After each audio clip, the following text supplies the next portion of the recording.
Hello, great to be back with you again. It is March 24th, 2026, 11:48 p.m.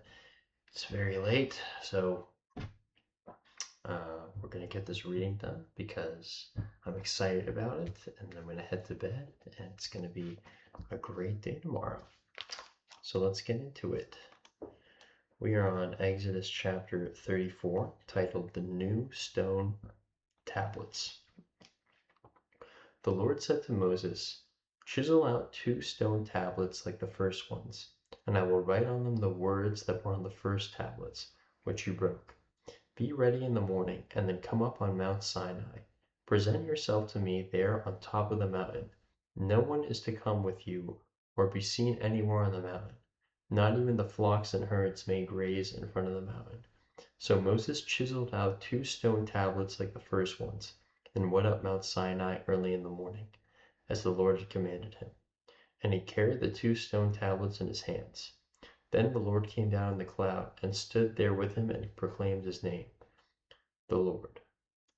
And he passed in front of Moses, proclaiming, the Lord, the compassionate and gracious God, slow to anger, abounding in love and faithfulness, maintaining love to thousands, and forgiving wickedness, rebellion, and sin.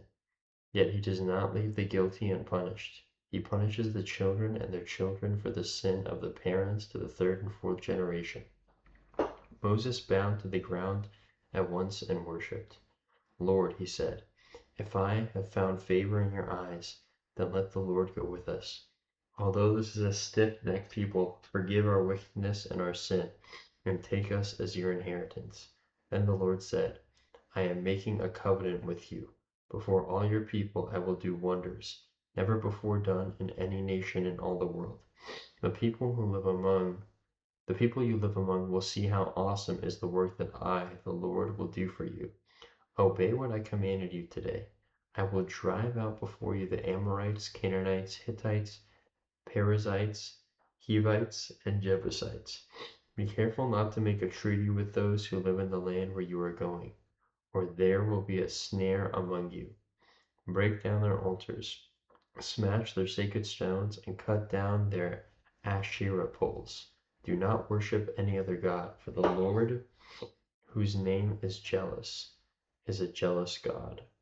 Be careful not to make a treaty with those who live in the land, for when they prostitute themselves to their gods and sacrifice to them, they will invite you, and you will eat their sacrifices.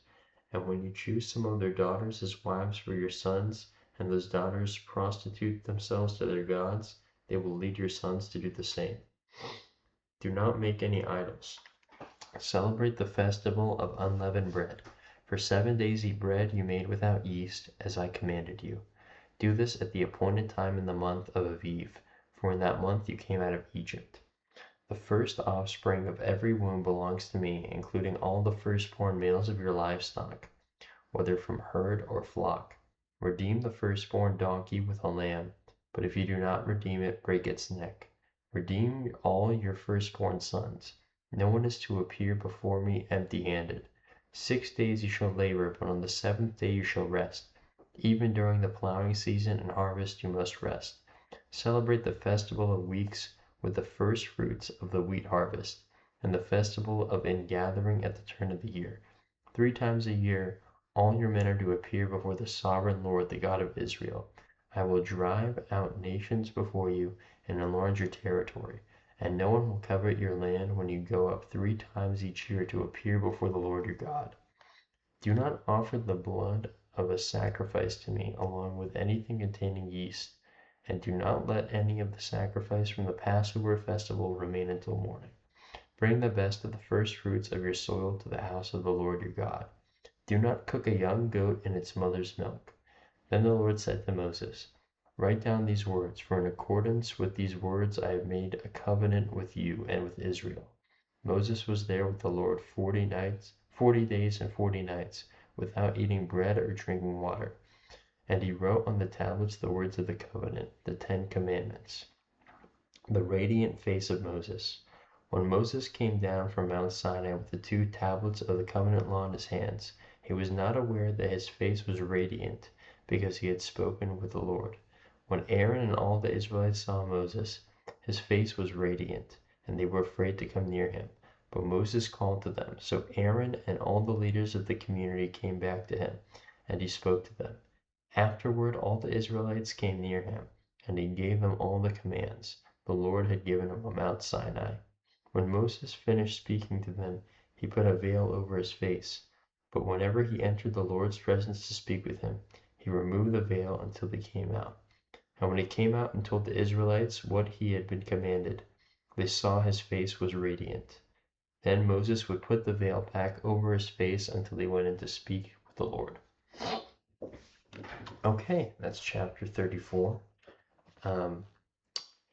Interesting chapter. I think it's great that Moses bargained for the people and God was willing to listen to him.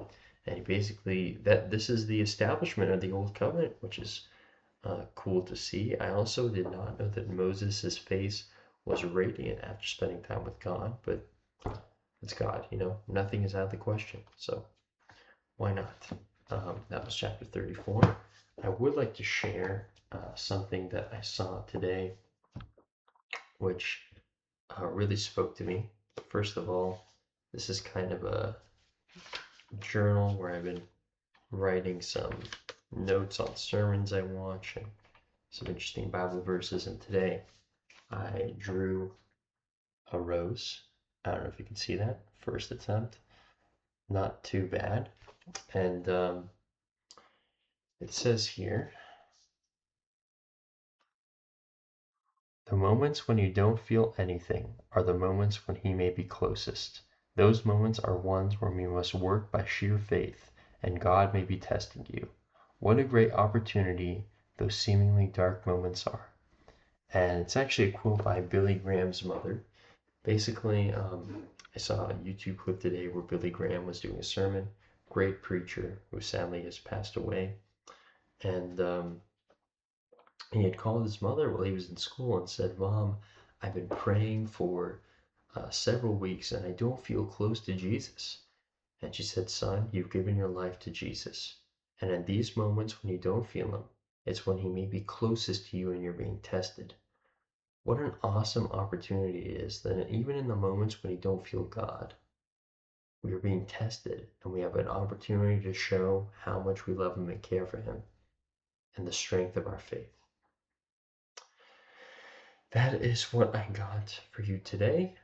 And tomorrow we'll have more because God keeps on giving. If it's daytime, have a blessed day. Great too.